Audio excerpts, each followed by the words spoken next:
ئەو کاتان باش بینەرانەی خۆشەویستی تلویزیۆنی کۆمەڵە زۆر خۆشحاڵم بۆ ئەوەی جارێکی ترام لە خزمەتتانە لە بەرنمێکی تری دیالۆگدا. ئازیزان، ئاسی هەڵاسان لە ئاستی نێودەوڵەتی زۆر بەرز بووتەوە. لە وڵاتە یەکگرتوەکانی ئەمریکا گەیشتووەتە 9.2 و ئەمە لە ساڵی ڕابردووە بۆ یەکەم جارە ئەوەندە بەرز بووتەوە. لە زۆربەی وڵاتانی تر کرێ بڵێن بووە بە سێڕەقەمی، ینی لە وڵاتی وا هەیە تا 500% بەرز بووتەوە. ئەمە کێشەیەکی گەورەی ئابووری لە ئاسی نێودەوڵەتی دروست کردووە و بڕێک لە وڵاتەکان ڕێگە چارەهایەکیان بینیوەتەوە کە معلوم نییە جارەسەنێ کارسات دەبێت یا بەعکسی خۆی دەردێت. ئەم باسا دێنا بەرباس و لێکۆڵینەوە لەگەڵ دکتۆر کامران قادر، مامۆستای زانکۆ لە سلێمانی و دکتورای ئابووری. دکتور گیان بەخێربی بۆ بەرنامەی دیالۆگ. دکتۆر، هەروە لە پێشێکەکە باسم کرد ئاسی هەڵاسان زۆر بەرزۆ بووتەوە لە وڵاتە یەکگرتوەکانی ئەمریکا گەیشتە 9.2 و ئەوە لە ساڵی ڕابردوو ئەمە یەکەم جارە کە ئەوەندە بەرز بووتەوە. بڕێک لە بانکەکان سوودی بانکیان بەرز کردوێتەوە. سوودی بانکی تەبعاً لە بڕێک لە وڵاتەکان ئەوانەی وا فیدراڵیشن، تەبعاً بانکی ناوەندیە کە بڕیار ئەدا و بانکی ناوەندی ئای بڕێتەوە کە ئەو سوودی بانکیە چەنێ بچێتە سەرەوە. ئەمە چەنێک کە توانێت یارمەتی بدا یا ڕێگە چارەکان چییە؟ پێم خۆشە بڵێم ئەسەن لە بیدایەتەوە بڵێن ئەم لاواسانە یا ئینفلیشن هۆکارە سەرکیەکەی چی بۆ وایە ساتوێتە کایەوە؟ بەڵێ زۆر سپاس بۆ ئێوە بۆ بینەرانیش. تەوان ئێمە لە زانستی ئابووریە هەڵاوسان یعنی دابەشەکەین بە چەند بەشەکەەوە. هەڵاوسان هەیە پەیوەندی بە دراوەیە، دراوەکە قیمەتی لە دەزیات. هەڵاوسان هەیە پەیوەندی بە تێچووە، تێچووی زیاکات. مەسەلەن هەڵاوسان هەیە لە درەی وڵاتەوە بێت بۆ وڵاتی، یعنی لە وڵاتێکەوە بچێت بۆ وڵاتێکی تر.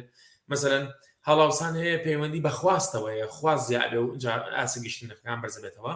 چەندین جۆرە هەڵاوسان هەیە، بەڵام ئێمە بابین لەسەر ئەمە هەڵاوسانەی کە هۆکاری ئەمە هەڵاوسانە چی بووە لە سەرەتاوە. لە سەرەتاوە ئێماگەر بگەڕێنەوە پێش ساڵی 2018 یا با بڵێن پێش ساڵی 2019 باشتر بڵین، ئەو کاتی کە کۆرۆنا پیا بوو، یعنی پێشێک کە کۆرۆنا بڵاو بێتەوە بە هەموو جیهانە. ئابووری هەموو جیهان کاڵێن ئابووری هەموو جیهان واتە ئابووری دەوڵەتانی، ئێمە تەرکیزەکەن سەر ئابووری دەوڵەتانی پیشەسازی، چونکە دوجار هەر هەڵاوسانێک لە ئابووری پیشەسازیە ڕووبا دەوڵەتانی پیشەسازیە دەوڵەتانی سەرماداری وکە ئێستا پێڵێن تەسیرەکات سەر هەموو جیهان. یعنی ئێستا دوای ڕوونیەکەینەوە کە بۆچی تەسیرەکات سەر هەموو جیهان. باش ئێمە کە کاتێک ئەوان گەشتە قۆناغی کۆڕۆنا و ئابووریان داخست، دوو شتیان کرد. یەکەم ئینتاج کەم بۆەوە، دووەم یعنی چالێکی ئابووریەکان زۆر سست بوو بە ڕادەیە کە لە ئابووری ئەمریکایە ڕێژەی لە سان 14 خەڵک بێکاربێ یەکجار زۆرە. ئێمە خەڵکان ئەگە بوو خەڵکەکان زۆربیان لە ماڵەوە دانیشت بوون، بەڵام پارەیان وەرەگرت، بەڵام لە سان 14 هەرقی ینی بڵێن ئیشەکانیان لەدەستە، یعنی کۆمپانیەکە داخرا سمۆڵ بزنسەکان، یعنی ئەو بزنسە پشتوەرانی کە هەبوو هەردایان خست وازیان لێنا، ئەو کارمەندانەی کە لێ بوون هەر ڕۆژتەوە ماڵەوە، یعنی تەقدیمی جۆب سنتەریان کردەوەی کە پێڵم لە بریتانیا پێڵەن جۆب سنتەر حتمما لە ئەمریکاش ئەو بابەتە هەیە، ئەوەی کە کڵیمی بڵێن بێئیشی ئەکەن یا داوای سکاڵای بێئیشی پێڵێن بزەبت لە کوردیە. ئەمان هەمووی داخرەکە ئەمە داخرا بە معنای وایە کە ئابووری ئینتاجی کەمە بێتەوە، کە لە زانستی ئابووریا پێڵەن GDP پێڵێن ناتیجی محلی ئیجمالیە، بڵێن بەرهەمی ناوخۆی کۆی گشتی بەرهەمی ناوخۆی. ئەم کۆی گشتین بەرهەمی ناوخۆی چ ڕەبتی بە هەڵاوسانەوەی؟ ئێستا ڕوونیەکەمەوە کە کاتێک بەرهەمی ناوخۆی کەمەکە و لە هەمان کاتە ئەو حکومەتانە پارێکی زۆریان خستە ناو بازاڕەوە و نرخی سوی بانکیان کەم کردەوە لە پێناوەی کە هانی بزنس بن، بۆی کە طبعاً ئەگەر سوی بانکی کەم کەیتەوە یا سوودی بانک کەم کەیتەوە، ئەوەی کە پێڵن لە ناو کتێبەکانە پێڵن سوودی بانکی، بەڕاستی ئەوە معنای وایە کە چییە؟ کە حکومەتان هەوڵێن کە هانی ئابووری بن لەبەرەوەی کە کاتێک سوودی بانکیمان کەمەکەنەوە زۆر باشە بۆ کۆمپانیەکان لەبەرەوەی ئەو پارێکە قەرزیەکەن سوودێکی کەمتری ئەچێتە سەر کە ئەیەنەوە. ئەمە نقطەی زۆر گرنگە، بەڵام ئەمە بۆ ئەوەی چی؟ ئەوەی کە چی؟ کە پارێکی زۆر بێتە ناو بازاڕەوە. ئەم پارە زۆرە کە هێتە ناو بازاڕەوە مقابلی ئەوە بێ ئینتاج هەبێت، چونکە ئەم پارە زۆرە هێتە ژێر دەستی خەڵکیش سەرفی ئەکات، کە سەرفی بکات ئینتاج کەم بێت، خەڵکانێکی زۆرە چەند بۆ ناو بازار شت کردن، خواستێکی زۆر لەسەر شت ڕۆئەیات، ئەو کاتە چیە بێ هەڵاوسان ڕۆئەیات. هەڵاوسانەکە کەی ڕوویە کاتێکە ئیتر وردە بدە کۆرۆنا کەم بۆ بازار کرایەوە و ئەو بازار داخستن نەما پارێکی زۆر ناو بازارە بوو ئەوە ئینتاجیش لە 2 ساڵی ڕابردووە کەم کرابەوە زۆر کەم ناڵم هەر سەفر بەس کەم کرابەوە ئەمە بوو ئەوەی ناتەوازنی لە نێوان خواست و خستنە ڕۆیان ڕووبە یان ناتەوازنی لە نێوان کەمی معروضەی یا بڕی خراوە ڕووی دراو لەگەڵ بڕی ئینتاجە بڕی ئینتاج کەم بوو بڕی خراوە ڕوو زیاد بوو حتممە لەو حوتەیاڵە ئەوسان ڕۆیا و ئاسی گشتی نرخیان بەرزەبێتەوە ئەنجە ئەمان ئێستا ئەیانەوێت دایبەزێنەوە چۆن داوازێتەوە چەند هۆکارێکە بۆ بۆی کەماڵاوسانە بوو ئێمە کە باسی ماڵاوسەمان کرد تا کۆرۆنا باسمان کرد تا تەواوبوونی کۆرۆنا باسمان کرد باسی ئەومان نەکرد کە شەڕێک لە نێوان ئۆکرانیا و رووسیا ڕۆیە کە من پێڵم شەڕی نێوان ئەمریکا و رووسیا بەڕاستی ئەوەی لە بیتیا باسەکرێت شەڕی ئۆکرانیا و رووسیا وای باسی مەز نایێنم شەڕی ئەمە زیاتر ئیشەکەی قورستر کرد یەکێکی جاسا ئێمە سەر تەفاسیلی ئەوەش تەمان یەکێتر لەو نقطانەی کە هەبووە پێش شەڕی ئۆکرانیا و رووسیاش یا پێش شەڕی ئەمریکا و رووسیا کە لەناو ئۆکرانیا شەڕەکەکەن شتێکی تر هەبوو یعنی ڕێکخراوی ئۆپیک و ئۆپیک پلس توانیان نرخی نەوت بەرزکەنەوە ئەمەش بەشێک بوو لە مەسەلەکە بەشێک بوو لەوەی کە نرخی تاقە لە عالەما زۆر بەرز بووە و نرخی گواستنەوە زۆر بەرز بووە واتە نرخی تیجارەت ئەو شتمەکانی کە لە سینەوە چێ بۆ ئەمریکا لە سینەوە یە بۆ عراق یە بۆ کوردستان یە بۆ وڵاتیانی ئەوروپا سعرەکەی زۆر ئەبێت ئەمیش زیاتر وای لێکرد کە چی بێت کە نرخی ئاسی گشتن نرخیان بەرز بێتەوە و لەوە خراپتر شەڕی ئەو شەڕێکی ئێستا مثلا رووسیا هجومی کردەوە بۆ ئۆکرانیا بەپێ ئەو بە هۆکاری ئەو شتە سیاسانی کە هەیە بەڕاستی چەند شتێکی سیاسی هەیە مەسەلەی فراوانکردنی ناتۆ ئەوانە شتێکی سیاسین بەڵام ناچارین ئێمە باسی بکەین لەبەرەوەی کە تەسیر لە ئابوووریەکە ئەکات بەڕاستی کە ئەو هجومی کردە سەر ئەوە و تاقە مەسەلەی وزە ئەوەنێتر مەترسی چوە سەر لە هەمووی خراپتر ئابووری ئەوروپا و ئەمریکاش کەوتە مەترسیەوە کەواتە ئەم دراوی ئەم وڵاتانە قیمەتی لە دەزات کە قیمەت لە دەزەیات واتەشتی ئاسی گشتن نرخەکان بەرز بێتەوە بۆ چش کاتێک دراوە قیمەت لە دەزای ئەم دراوانە کاتێک ئاسی گشتن نرخەکان بەرز بووە بۆ نەم شتێک بەهای $100 $120 کەواتە ئەو $100 بیت پێت ئێستا پێێت ئەو $100 نییە کە پار پێ بووە جیاوازە کەواتە خەڵک لەو حاڵتەیە خێرا ئەگەر خەڵکانێک یا بانکان پارێکی زۆریان هەبێت چی لێکەن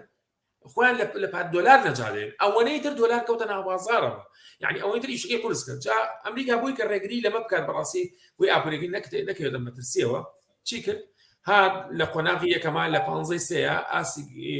نرخی سوی بانکی بەرز کردەوە بە ڕێژەی 50 پوینت کە گەیشتە 0.75 خۆی 0.25 بوو 50 پوینتیش بەرکردو 0.75 دوای ئەوە لە قۆناغی دوای ئەوە ئێستا کردوێتی بە 1.5 یعنی گەیشتوتە با بڵێن 150 نقطە ئێستا بەتەمای بیکە 75 نقطەتر بەرزی کات یا 50 نقطەی بگە کە کاتە 2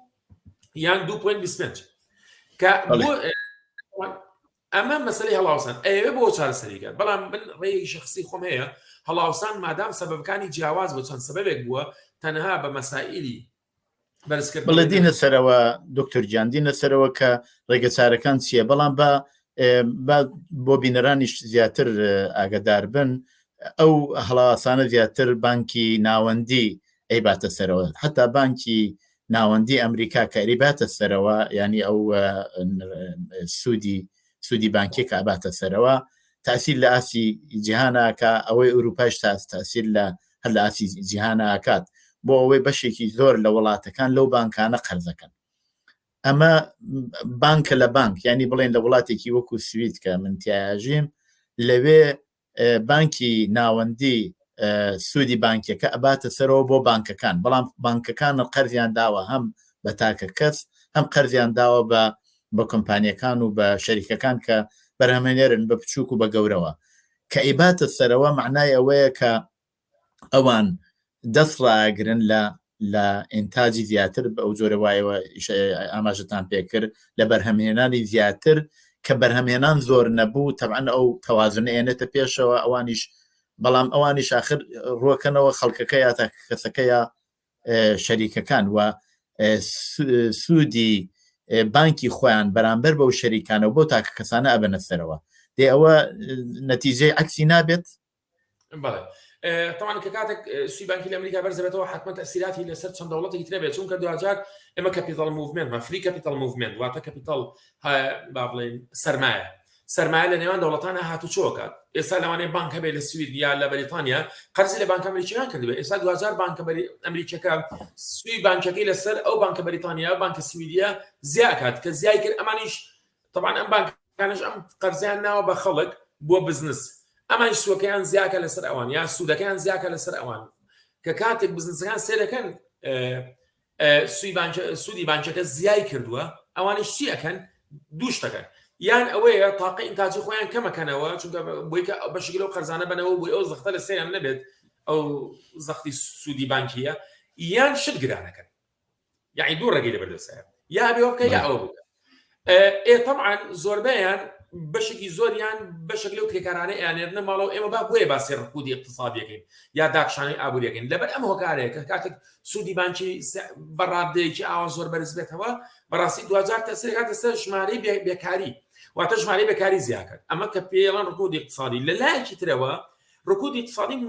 یا بڵین داکشانەی ئابووری مواسفاتێکی تری هەیە کە لە کاتێکە بێکاری زۆر ئەبێت بەڵام ئاسێکی نرخەکانی ژەر بەرزەبێتەوە. خۆگە بێکاری کەم یعنی زۆر وایە و بەس سعردا بەزیایە تا ڕادەیەکی ئێمە قسەیەکمانەکە بۆ ئێ باش مشکلی نییە، خەڵک بێکارە خواست کەم بۆتەوە و ئیتر ئاسێکیشن، بەڵام ئەمە وانە. ئەمە کە کاتێک بێکاری زیاد بێت ئاسێکیشن نرخەکانی زیاد بێت خەڵکانێکە بوونە ژێر هەڵە ژاریەوە. بەڕاستی بەتایبەتی بۆ وڵاتانی تازە پێگەیشتەوەی کە پێڵەن دیڤلۆپینگ کەنتری هەر زۆر کارەسا دەبێت و ڕەنگە ناجێگیری سیاسی کۆمەڵایەتی و ئابووری شتێکە، ناجێگیری سیاسی کۆمەڵاتی شتێکە و بینیشمانە ڕوویاوە کەواتە ئەمە ئەبێتە هۆی ئەم زیادکردنی سوی بانکیە، ئەبێتە هۆی ئەوەی چی؟ ئەبێتە هۆی زیاتر چی؟ زیاتر زەخت لەسەر بزنسەکاتەوە بۆی کە ئەوانیش ئاسێکیشن نرخەکان بەرزکەنەوە. لە لایەکی ترەوە لەوانەیە زۆرێک لە بزنسەکان واز لە بزنسەکانیان بێنن پارەکە بەنەوە بە بانک بۆی لەم لایەشەوە چالاشی ئابووری کەمەکات. یعنی دوو ڕێگەیە، هەم چالاشی ئابووری کەمەکات، هەم سعری شتەکانی لەم قۆناغی هەر بە بەرزی ئەمێنێتەوە. ئێستا من ئەڵم تا 2024 بە بەردەوامی سعر بەرزەبێتەوە سەر ڕایەکە سوودی بانکی لە ئەمریکا بەرزبێتەوە. لە دوای 2024 تا ڕادێک اینجا لە ئێستا تا 2024 ئەکەوینە ژێر باری ئابووریەکی زۆ خراپ، باریەکی ئابووری زۆ خراپ کە پێڵەن داکشانەی ئابووری، هەم بێڕێژەی بەکاری بەرزەبێتەوە، هەم چیە بێت، هەم سعریش بەرزەبێتەوە لە قۆناغیکەمە. ئەنجە دوای کە بزنس کەم بووە بڵێن چالاکی ئابووریەکان زۆ کەم بۆ ڕێژەی بەکاری زیاد بوو، ئەو کاتە وردە ئاسێکیشتەکان نزمە ینی هینە بێتەوە جێگی بێتەوە ئەو کاتە، بەڵام لە ئێستا هەر بە بەرزی بێتەوە لەبەرێکە هەم سوی بانکیش ئەبێت بە کولفە بۆ ئەبێ بە تێچوو بۆ بزنسەکان، هەم لە لایەک تریشەوە چیە بێت، لە لایەک تریشەوە زەختەکان سەر کۆمپانیەکان بۆی کە ژماری کرێکارەکانیان کەمکەنەوە، واتە بێکاری زیاد. دەی ئەوە ئەمە لە هەموو جیهاندا بەم شێوەیە ئەچێتە پێشەوەیە وڵات هەیە لەگە وڵاتی تر ئەم هەڵاسانە لەوێ جیاوازە یا بەنەوەیەکی ترە بێت، هەمویان یەک سیستمی هەیە، یەک ڕێگە چارەی هەیە؟ بەڵێ ئەوروپا ئەمریکا تقریبا لە 1970 ئاڕاستی ئابوووریەکەی بە یەک ئیتیجا ئەڕوات، ئەمە ڵاوسانە هەیە لەوێ وایە. بەڵام لە وڵاتانی شەرق الئەوسەط من ئەوەی کە خۆم بزانم و لە وڵاتانی هەنێک لە باشووری ئاسیا، هەنێک لە وڵاتانی قارەی ئەمریکای باشوور و زۆربەی وڵاتانی ئەفریقا زۆر جیاوازن لە ئەوروپا ئەمریکا. ئێمە بابین سامپڵێک وەرگرین لە وڵاتانی ڕۆژهەڵاتی ناوەڕاست، ئەبینین کە ئەو هەڵاوسانی لە تورکیا ڕوویاوە خۆمەی پەیوەندینەوە بەدەرەوە بەشێکی زۆری پەیوەندیە بۆ بەناوخۆوە، هۆکارە ناوخۆیەکان بۆ منە چییە؟ مەسەلەن هەڵاوسان ڕوویاوە لە تورکیا لە ئەنجامی ئەوەی کە حکوومەتی تورکیا کورتێنانێکی زۆری هەبووە لە چیە؟ لە خەرجەکانیان،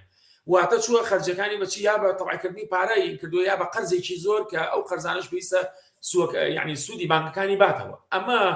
زەختێکی خزۆر سەر حکوومەتی تورکیا کە هەڵاوسانەکەی قیمەتی لیرە بەرامبەر بە دۆلاری ئەمریکی لەدەست بات. هەر ئەوە نەبوو کە شت لە دەرەوە وڵاتگران بوو نەقل بۆ بەناو تورکیا، بەڵێ چەندین هۆکاریتر هەیە وەکو تەبعکردنی لیرەی تورکی بە بەردەوامی و دەعمکردنی ئەو کورتێنانەی کە تورکیا تووشی بووە لە ڕێگەی تەبعکردنی لیرەوە. بۆچی؟ لەبەری کە تورکیا لە دوای ساڵی 2016 پوکاوەتەوە، بڵێن ئابوووریەکەی کەمتر کەپیتەڵ یا با بڵێن کەمپیت سەرمایە هاتوۆتە ناو تورکیا لەبەر بارودۆخی ناجێگیری ناو تورکیا، لەبەر پارتەکانی تورکیا کە بەڕاستی زۆر بارودۆخی سیاسەکەی زۆر ناجێگیرە لەبەرەوە خەڵک ناوێرێ ئیستثمارات بکات. بارودۆخی ئێران پەیوەندی بێ بە حیساری اقتصادیەوە بەڕاستی، یعنی تەنها پەیوەندی نەبوو هەڵاوسانی کە لە دەرەوەی وڵات ڕوویاوە گەمار و ئابووری بۆ تۆی کە تمانی زۆر شکانەوە و ئەو شتۆ مەکانێکە لە دەرەوەی وڵاتەوە هێت و ئەوانەی لە ناوخۆش هێت چیە بێت ئاسی گەشتەکانی تەنانەت گەیشتۆتە لە 80 سانەوە هەر لە کۆرۆنا تا ئێستا لە 80 نرخەکان بەرز بۆتەوە لە کاتێکا موچە زیای نەکردووە لەوێش ئەنجا یا زیاشکردە بەڕژەی زۆر کەم زیکتۆ تو لوبنان بارودۆخەکەی زۆر جیاوازە لوبنان لەبەرەوەی ئەویش تووشی کورتێنانێکی زۆر بووە و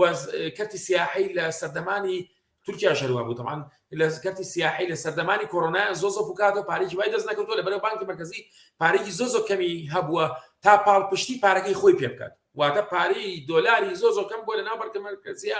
ئەمە لوبنان تا پاڵپشتی پارەکەی خۆی بکات و ئەویش ئابوورەکەی بەو دەردە چووکە ئێستا ئێمە بینین لە 300 لە 500 بەرز بەتەوە لەبەرگە قیمەتی لیرەی تورکی لیرەی لوبنانی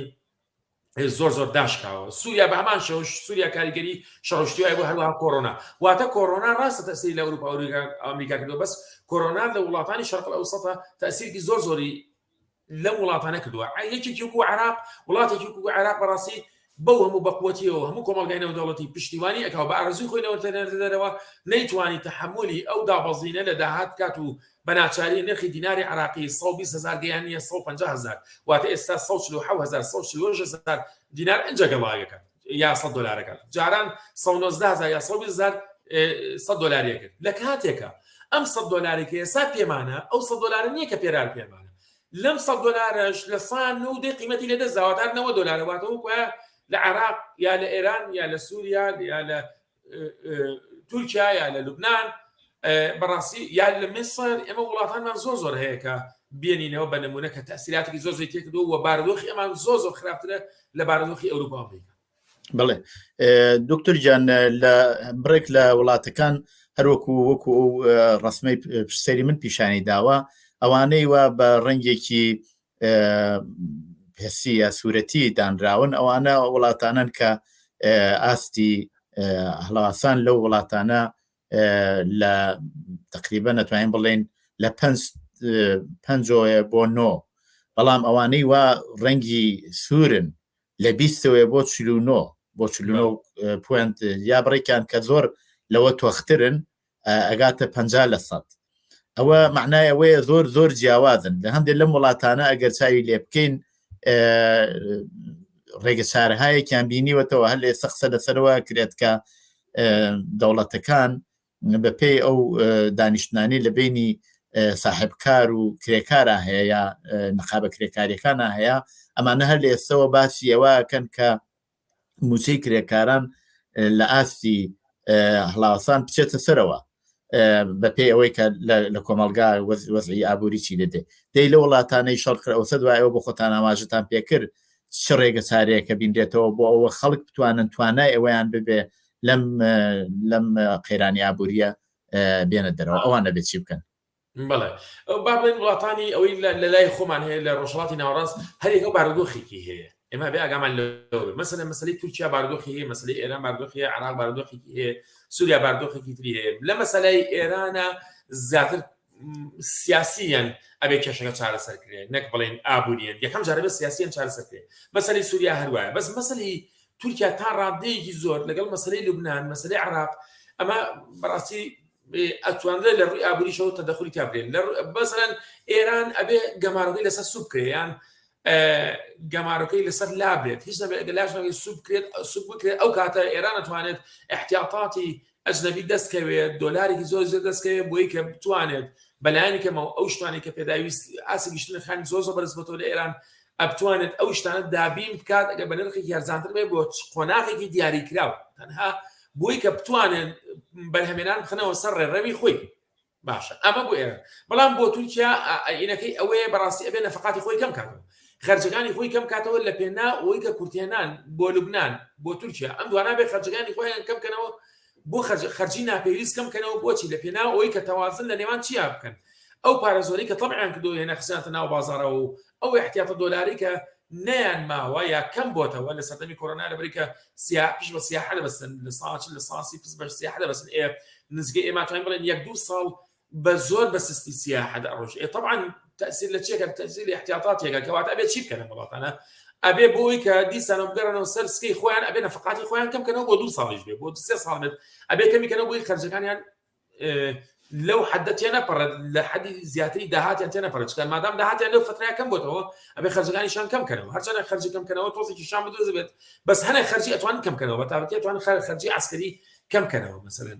جگە لە خەرجی خوێندن و خەرجی تەندروستی نەبێت خەرجەکانی تر باقی ئەتوان کەمکەنەوە ژماری وەزارەتەکان کەمکەنەوە ئەگەر نا تووشی کارەساتی گەورابن لە داهاتوە بەس بۆ یەکێکی بۆ شوێنێکی وەکو عێراق ئەمە کەیسەکەی جیاوازە لە عێراق بێ گەندەڵی کەم کرێتەوە گەندەڵەکەی یەکجار زۆرە یعنی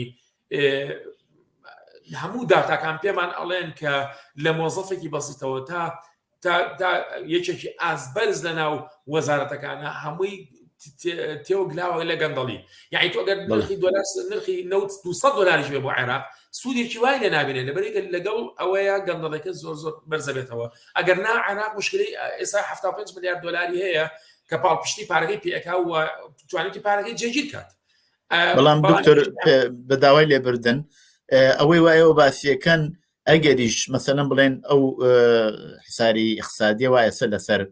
ئێرانە لا بچێت خۆ ئەو کاتیش ئەو وڵاتە بەو پارەیەوا دەستی یەکەوێت و ئەگەر ئابوووریەکەی گەشە پێ بکاتەوە ئەگەر وڵاتان بچن لە وڵاتە سەرمایەکانیان بخەنە گڕوانە پارەکەی سەرفیەوە کە بچێت لە وڵاتانی تر لە لوبناان و لە سووریە و لە وڵاتانی دراوسێ خەرجی بکە بۆ دەستەوەردان لە باری سیاسیەوە ئێستا چەند باسەکەم ئەوڕۆ نییە هەروە بە خۆشان ئاماژەتان پێکرد خۆ ئەگەر وەزعی ئابووری عێراق باش بێ ئەو کاتە گەندەڵێکش زیاترە بێت خۆوان نیە خەڵکەکە وەزعیان باشتر بێنی تەسیری لەسەر خەڵکەکە کەمترە بێوانە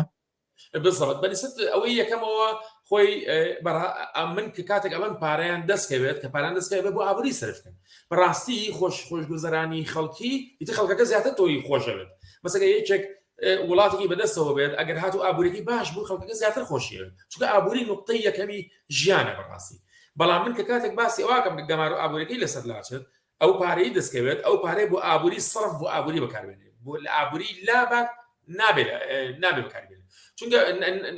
بارودۆخەکە ناگۆڕێت ئەگەر وابێت بەڵام من چونکە لە خۆم پسپۆڕیواری ئابووریم وای ئەبینم کە ئەو دەوڵەتانەکە پارەیان دەستکەوێت ئەبێ بۆ باشکردنی بارگوزەرانی خەڵک بەکاری بێنن بۆ هاندانی ئیسtisمارات و بەرهێنان بەکاری بێنن چونکە بۆ دوجار ئەمە وڵاتەکەت پێش ئەخال و ئەبێ هەموو کەس یعنی ئەتوانم بڵێم ئەبێت هەموو کەسێک وابی کاتەوە هەموو ئەو سەرکردانە وابیکەنەوە بەڵام ئەگەر بەر لەوە دەرچێت نەخێر ئەگەر وەکو وتم چۆن لە عێراق وایە مەسەلەن ئێستا مەسەلەن عێراق پارێکی زۆر بۆ وەزارەتی دیفاع سەرفکە نیوەی پارەکە سەرفکەنەوە بێ بە $100 ئیسفادی نیە لە دوجاریش ئەم پارێکە ئەوەنەی من ببینم ئەچەند من خۆم سپۆڕی واری سیاسی عسکەری نیم بەس ئەوەنەی ببینم کە کەسێک پارێک زۆر سەرفەکات بۆ لایەنی عسکەری لە وڵاتانی ڕۆژهەڵاتی ناوەڕاستە ئیسفادێکی وای لێ ناکات ئیسفادێکی ئابووری ئیسفادی عسکەریشی لێ ناکات نەک ئیسفادی ئابووری و ئەوانە ڕەنگە وڵاتانی غەرب ئیسفادی لێ بکەن ئەوان یعنی بە شێوەیەک لە شۆکان ئیسفادی لێ بکەن بەڵام ئێمە ئیسفادی عسکەریشی لێ ناکەین نەک ئیسفادی ئابووری لێ بکەین لەبەرەوە پارەکەی بەهدەرەوە بەنسبەت عێراقیشەوە هەروایە عێراق مشکلەی ئەوەی نییە بڵێن شەڕی هەبێ ئەومانە بەس مشکلەی بەڕاستی گەندەڵی بەڵام ئێستا کە دینە سەرەوە ئێمە خەریکین باسی دەسەڵاتدارانەکەین یا وڵاتانی زەلهێزەکەین ئەو بڕیارانەوە ئەوانەی دەن بەڵام لە خوارەی هەمووی ئەمانەوە ئەو خەڵکەیە ئەو خەڵکە ئەبێت چی بکەن هەچەنەمە تەبەن باسێکی سیاسیە شادەوە لەو بابەتەوە زۆر بەڵام کە دێتە باری ئابووری ئەوان ئەبێت چی بکەن خەڵکی ئێستا لە بەڕێک لە وڵاتەکان جوتیارەکان مەسەلەن چون سەرجادەکانیان گرتووە چونکی شتەکانیان قیمەت ناکایە بۆ بەرهەمهێنانی کشت و کاڵەکەیان تەبەن سعرەکان چوەتە سەرەوە بۆیان ناگونجێت ئاعترازە لەم وڵاتانە زۆر سەری هەڵداوە دەی لە وڵاتانەیە ئەبێ خەڵک چی بکەن بۆ ئەوە بتوانن لەم قەیرانە ئابووریە بێنە دەرەوە ببێەوە بنەماڵەکان لە یەکتێک بچێ ببێەوە ڕووبکەنە نامەتەکانی تر زۆر کەسەچێ لە وڵاتی ئێران زۆر ئاساییەکە بەشەکانی لەشیان نەفرۆشن بەشێکی زۆر هەر لە کچان و لە گەنجانی کچوو لە ژنوانە ڕۆکەنە لەش فرۆشی نازانام احتیاط زۆرە بێ خان و ئەوانەوە خانوویان نابێت زۆر بنەوانەوە لە سەرجادا خەون زۆر بن ئەبێت چی بکرێ بۆ ئەوە لەم قەیرانە سەربەرز بێنە دەرەوە بەڵێ مەبەستە وڵاتانی شەرق ئەوسەط یان مەبەست بەڵێ بەنسبەت ئەمەوە بەڕاستی لەم وڵاتانەیە ئەم شتە ڕوئەیەت یعنی لە 2 ساڵی داهاتوە لە ئێستا ئاساڕەکانی دەکردووە ڕێژەیەکی هەژاری زۆر تەواو ئەم وڵاتانە دەسەوسان الناس لە چارەسەرکردنی لەبەر سیاساتی نەقدی مالیان زۆر باش نییە ئەکتیڤ نییە ئابوورەکان مرۆنەتی نییە نەرمی نییە بەرامبەر بە گۆڕانکاریەکان ئەم شتە ڕوایەت وە ڕوژای لە ساسە ڕووی ئەوە لێسا شە دەست پێکردووە ڕێژەی هەژاری زۆر زیاکات لەم عێراقی کە ئێستا ئەمە بینین ڕێژەی هەژاری زۆر زیاکە وەک لە پار مقارنە بە پارکە عێراقی تر نەوتێکی زۆری هەیە وانە ئەمە ڕێژەی هەژار مەسەڵەن ئەگەر پار ڕێژەی هەژاری لە ساڵدا و بێ ئەم لە ساڵی داهاتوە بێ بەر لە ساڵ 15 ئەمە هینی تیانە ئەم لاولایتیانێت لە تورکیا هەروایە لە لوبنان هەروایە لە ئێران لە سووریا لەم وڵاتانە و لە میسریش تەنانەت هەروایە ڕێژەی هەزاری سعر واناوەستێتەوە سعر زیاتر بەرزەبێتەوە داتای مانگی داهاتوو زیاتر بەرزەبێتەوە بە داتا بە ساڵانە وەرەگرن ساڵی 2023 زیاتر بەرزەبێتەوە هەتا 2024 بەلایەنی گەمەوە خانەجاتر ئەبێت چاوەڕێ بکەین ئایا ئینتاج زیاکات لەو حەدەی خۆی ئەمەش قسەیە بەڵام ڕێژەی هەژاری بە دەرەجەی یەک زۆر بەرزەبێتەوە لەوانەیە ناجێگیری سیاسیش ڕووبات یعنی ناڕەزایەتی زۆر ڕووبات و تەقەشوف ئەبێ ئەوەی کە بە کوردی پێڵەن سگەڵگوشین سیاسەتی عایلەکان تاکەکانی کۆمەلگا سیاسەتی سگەڵگوشین پەیڕەو بکەن ئەو شتێک کە پار ئەیانتوانی مەزموعەیشتی زۆر بکڕن لەوانەیە ئەم ساڵ نەتوان بیکڕن و فعلا ئێستا من لە سلێمانیا ژیم ئەم شتە زۆر بەوازەحی دیارە زۆر یعنی ئەنجا لەو حاڵەتەیە چیە بێ معاملەکانیش فرۆشتنیان کەمە بێتەوە ئەمەش نقطەیەکە کە زۆر گرانە کە زۆر قورسە لەسەر ئەم دەوڵەتانە ڕەنگە دەوڵەتانی ئەوروپا بتوان معاش زیاکەن بووی کە بەردەوام پەرە بە ئابووری بن بەس ئەم دەوڵەتان ناتوان بە ئاسانی ئەوە بکەن بەتایبەتی ئێستا من لە کوردستانی خۆمان زۆر قورسەش حکومەت توانێت لەم قۆناغایە معاش زیاتر کەواتە نقطەی سەرەکی کە هەژاری زۆرتر بڵاو بووەوە کەواتە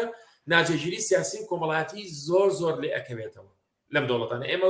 زانیمان لە باشووری ئاسیا لە سریلانکا لە وڵاتانە چ شتێک ڕوویە ئێستا چەندین دەوڵەتی تر هەیە کە خۆپیشاندانی زۆر زۆریتیا دژی بەرزبوونەوەی ئاسیگەشتنی نرخەکان اینجا بەرهەمهێنیش مشکلەی هەیە کاکە خۆ هەر بەکار بەر نییە یعنی هەر ئەوە نییە کە بڵێ وڵات سیارەکە بەرزبێتەوە بەرهەمهێنیش کاتێک شتومەکی بەرهەمهێنێت کولفەی زۆرە یعنی تێچووی زۆرە بە ناچارێ بە سعرێکی زۆر گران بیفرۆشێت کە بە سعرێکی زۆر گران فرۆشتی لە باتری کە پار کە بە سعری هەرزان بووە دەدانی فرۆشت ئەم ساڵ 6 دانەی بۆ فرۆشت کەواتە ئەبێ ئەویژین تاچ کەم کاتەوە ئەمە کێشەکە چونکە خەڵک هەنێ شەدەیە بۆی ناکرێت ئێستا مەسەڵەن ئەو کارگەی دروستکردنی سیارە لە جیهانە ئێستا داکشانەوەیکی زۆر ڕوویەوە لە شتومەکەکانیان لەبەرێک ئەو شتێکە دروستیەکەن ئێستا نرخی ئاسن گرانە نرخی بەنزین گرانە خەڵک ناتوانێت مثلا ئەو هەموو خەڵک تاکەکانی کۆمەلگا دەخلیان کەم بۆ هینی ئەم دەوڵەتانە بە تایبەتی هینی دەوڵەتانی ئەوروپا شەمووی دەخلیان بەچی کە بۆتەوە یعنی ئەو پارێکە پیانە قیمەتی جارانی نییە طبعا ئەوانە سعرەکان زیاد کردووە خەڵکی ناتوانێت بەڕاستی ئەو پارە زۆرە با بەو سیارانەکەواتە ئەو معاملانەش ئەمە باسی سیارە کرد یعنی چەندین معاملی تر هەیە هی مۆبایل و هی گڵۆپ و هی ئەشیای ماڵ و هەمووی ئەمە تاقین تاجیان کەمە بێتەوە و بە شکل کرێکارەکان نێردنەوە ماڵەوە و ئەمە تووشی هەژاری ئەبن ڕەنگە لە ئەوروپا ئەمریکا کە یەکێک ئەچێتەوە ماڵەوە لانی کەم حکومەت بیمەی بێکاری باتێ بەس لەم دەوڵەتانە ئەوەش نییە لەبەرەوە لەم دەوڵەتانە لە دەوڵەتانی شەرق ئەوسەط زیاتر هەژاری بڵاو بێتەوە ڕەنگە ناجێگیری سیاسی و کۆمەڵاتی لێکەوێتەوە بەڵێ شتێکی کە هەیە تەمەن کاتی بەرنامەی زۆر نەماوە ئەوی شەوەیە کە سنووقی نێودەوڵەتی پارە هەوڵەدا لە کاتی وا یارمەتی ئەو وڵاتانە بکە کە تووشی قەیرانی ئابووریە بن بەڵام هەر بۆ خۆیان من لە نووسراوەیەکی گاردیان کە ڕۆژی چواردەی ئەو مانگە بڵاوبووتەوە باسیەوە کە ئەوەش بۆ خۆی ئەتوانێ هەر بۆ خۆیان ئەوان پیشانیان داوە کە شرایەتەکە زروفەکە مەترسیدارە بێ و زۆر تاریکە بێ لە داهاتوە چنێک ئەمە ئەتوانێ یارمەتی بدات کە سنووقی نێودەوڵەتی پارە بدا بۆ وڵاتانەوەکو قەرز بۆ بتوانن وەزیەتی ئابووریەکان چاک بکەن بەڵێ سندوق نەختی نێودەوڵەتی IMF بەڕاستی ڕاستە لە ڕووی سیاساتی نەقدیەوە تەدەخولی وڵاتانە کات و بۆیەت کێشەکانیان بۆ چارەسەر بەس ئەو شەرت و مەرجی خۆی هەیە هەروە ئاسان نییە مەسەلەن ئەو بۆ دەوڵەتانی خۆمان بەتایبەتی بۆم دەوڵەتانی شەرق ئەوسەط یا بۆ دەوڵەتانی تازە پێگەیشتوو شەرت نییە لە شەرق ئەوسەط شەرت و مەرجەکەی ئەوەیە شەرتی سەرەکی ئەوەیە کە کاتێک قەرز هەیە ئەبێ ئەو قەرزە بۆ نەفەقاتی تەشغیلی نەبێت ئەبێ ئەو قەرزە بۆ نەفەقاتی استثماری بێ بۆ استثمارات بێ ئەمە یەک دووش کە کاتێک بۆ استثماراتە مەرجی ئەوەی دانا مەرجی ئەوە دانێک هەبێ هەموو شتێ بە کەفاءەت بڕوان نەک حکومەت هەوڵ با سعرەکان نزم کاتەوە چونکە ئەوان ئەڵێن دابەزینی سعریش بۆ بەرهێن باش نییە بۆ مەسەڵەن کە سعر دابەزێت بۆ بەرهەمێنان باش نییە لەبەرەوە ئەوان تەکیز لەسەرەوەکەن کە شت بدرێتە کەرتی تایبەت باشە کەرتی تایبەت ڕەنگە ئەو دەوڵەتانە ئاسان نەبێت مەبەستمان دەوڵەتانی تازە پێگەیشتووە هەنێکیان بۆ هەنێکیان ئاسان نەبێت ئەوەی کە پێڵن پرایڤەتایزیشن ئەوەی کە پێڵن خەسخەسە بە تایبەتکردن یعنی لە کەتی حکومە بیگۆڕن بە کەتی تایبەت لەبەرەوە چارەسەرکردنی ئەم کێشانە تەنها بە سندوقی نەقدی نێودەوڵەتی ناکرێت لە سا 20 کێشەکان چارەسەر ناکرێت ڕەنگە لە هەنێ ناوچەی دیاری کرا و لە هەنێ دەوڵەتە لە فترەیەکی دیاری کراوە لە سا 20 کێشەکان چارەسەر کرد بەڵام باقیوانتر نەخێن ناتوانن بکەونە ژێرباری قەرزێکی ترە و بۆی کە چونکە ئێستا ئۆڕێدی حکومت یعنی هەر پێشتر حکومەتان ناتوانن نەفقاتی خۆیان تەختیە بکەن بە ناچاری پارەی خۆیان تەوعەکەن بۆی کە تەختی نەفقاتی خۆ بکەن دا سندوقی نەقدی نێودەوڵەتی داوایان لێکە کە نەفقاتی خۆیان کەم بکەنەوە باشە نەفقاتی خۆیان کەم بکەنەوە کەواتە ئەبێ چی بکەن یا ئەبێ معاش کەم بکەنەوە یا ئەبێ خزمەتگوزارانێک کە حکومەت پێشتر بە هاوڵاتیان ێکە کەمیکەنەوە لە هەردوو بارەکەیە خەڵک لیان هەڵەسێ لەم قۆناغەیە کە قۆناغی داکشانەوەی لەبەرەوە ئەوە بەو مەرجانە بێت سندوقی نەقدی نێودەوڵەتی پارە ناهێت کە پارەی نەیە ئێتەوان ئەمانیش ناچن ژێرباری ئەو مەرجانەوە چونکە لەبەری کە حکومەتان ئەڕوخێن بە ناچاری ئەم ئابووریە بەم شێوەی ئەمێنێتەوە و تا دوای ساڵ 2024 و 25 ئەوانە ئەنجە دوای ئابووری لە شوێنێکی تر لە نقطەیەکی تر تەوازن وەرەگرێتەوە. بەڵێ وتم دوایین پرسیارمە وڵاتێکی وەکو عێراق فیدراڵە بانکی ناوەندی ئەو بڕیارەوە ئایدا ئایا بۆ نمونە هەرێمی کوردستان چەند ئەتوانێت تاسیر لەو بڕیارەی بانکی ناوەندی وەربگرێەوە ئایا بۆ خۆی هەرێمی کوردستان بانکێکی ناوەندی هەیە کە بتوانێت بڕیار بدا بۆ ئەوەی کە مەسەلەن سوودی بانکی بباتە سەرەوە یا ڕێگە چارەیەک ببینێتەوە ئەمانە چۆنێت تاسیر لە یەک وەرەگرن بەڵێ بەنسبەت عێراقەوە ساڵی 2000 ئیتر لە ساڵی 2014 دابەزی بوو هەمیشە هەموو ساڵی کورتێنانی لە بودجەکەی هەبوو لەو احتیاطەتە پارەی دەرەکرد و ئیتر ئەیخسە ناو بازارەوە هەتا ساڵی 2020 تر لە ساڵی 2020 نەیتوانی بەردەوام بێت ئیتر تەواو بۆی کۆرۆناوە زۆر دابەزی داهاتی زۆرەکەم بووە و نرخی دینار بەرامبەر بە دۆلاری بەرزکردەوە لە سەلاحەتی بانکی مرکزیایە و حکومەت هێرم ناتوانێت ئەوە بکات ئەوە و ئێمە چ کاریگەری چێ بۆ هەرێمی کوردستان و عێراق خۆی کاریگەری ئەوەیە بۆ کە ئاسی گشتی نرخەکانی بەڕێژەی لە ساڵ 20 بەرز کردوتەوە بەڵام ئێستا ڕێژەکەی زیاترێتەوە ڕێژەکەی زیاترەوە پەیوەندی بەدەرەوە بۆ نمونە شت هەیە لە ساڵ بەرز بووتەوە واتە شتێک بای 1000 دینار بۆ بە 2000 هەر پەیوەندی بە دۆلارەوە نەبوو بەشێکی زۆری پەیوەندی بوو هەڵاوسانە بوو کە لە ئەمریکا و ئەوروپا ڕوویاوە تاسیر لە دەوڵەتانی تر کردو و احتیاجی بۆ ئێمەش گوازراوەتەوە بەڵام ئەمە ئاسی بەڵام حکومەتی عێراقی خۆی چی کرد ئەو کەسانی کە لە ژێر هێڵی هەژاریەوەن هاتن چی طبعا لای خۆمان بەیاعی هەیە نازانم حکومەت بە هەرێمی کوردستان شکرێتەوە ئەمە عەدەدەکەی زیاد کرد حکومەتی عێراقیەتی بۆی ئەو کەسانی لە ژێر هێڵی نەکەونە ژێر هێڵی هەژاریەوە دووش یعنی سیستەمێکی داناوە ئەو کەسانی کە لە ژێر هێڵی هەژاریەوە بەڕاستی شت پارەیان هەیە چەند جارێک پارەیان وەرگرتووە و چەند جارێک یارمەتیان وەرگرتووە بەس ئەمە هەرێمی کوردستان نەگرتووە بەڵام هەرێمی کوردستان ناتوانێت بانکی مرکزی هەبێت و ناشتوانێت سوی بانکی بەرز کاتەوە نزم کاتەوە و ناتوانێت سعری نرخی گۆڕینەوەی دینار بە دۆلاریش دەستکاری بکات واتە لە ڕووی سیاساتی نەقدیەوە هەرێمی کوردستان بڵێن وابزانە سفر و هیچ شتێک ناتوانێت بکات ئەوەی کە ئەتوانێت بکات بانکی مرکزی عێراق حتما هەر گۆڕانکارێک لێ ڕووبات تاسیر لە ئابووری هەرێمی کوردستانی شەکات. بەڵێ دکتۆر گیان زۆر سپاس ئەگەر شتێک هەیە کە ئێمە لە قسە باسەکانمانە ئاماژەمە پێ نەکردگەهێن لە خزمەتە واللهی ئەوەیە کە بەڕاستی ئێستا شتێک بڵێم لەوانەیە خەڵک بڵێن لەوانەیە تۆزە ئەمان ترسێنی ئەوانە ئەوەیە کە قۆناغەکە بە قۆناغێکی سەختە تێپەڕچکە ئەگە بوری بچێتە ناوەڕاستی ڕکوودەوە ناوەڕاستی داکشانەی ئابووری لە ئەوروپا ئەمریکا تەسیراتی زۆر گەورە لە ئێمەکە و خەڵک بێ احتیاطی خۆی بخا لە ڕێی پاڕۆشتیواوە تا بتوانێت نەفقاتی خۆی ئەوەنە خەرج نەکات بۆی کە بتوانێت ئەم قۆناغە سەختی کە جیهان بە قەیرانێکی دارایی ئابووری قورساتی ئەپەڕێت بتوانین تی پەڕێنین لە 200 ساڵی داهاتووە و دوایی بە سەرکەوتی بێنێتەوە. زۆر سپاس دکتۆر گیان بۆ بەشداری لەو بەرنامەیەدا هیوادارم توانین لە دەرفەتێکی ترا لەسەر مۆزوعێکی تر لە زانیاریەکانت کەڵکۆر بگرین. زۆر سپاس بۆ ئێوەش زۆر سپاس بۆ بینێران مەمنون. زۆر سپاس. بینەرانی خۆشەویستی تلویزیۆنی کۆمەڵا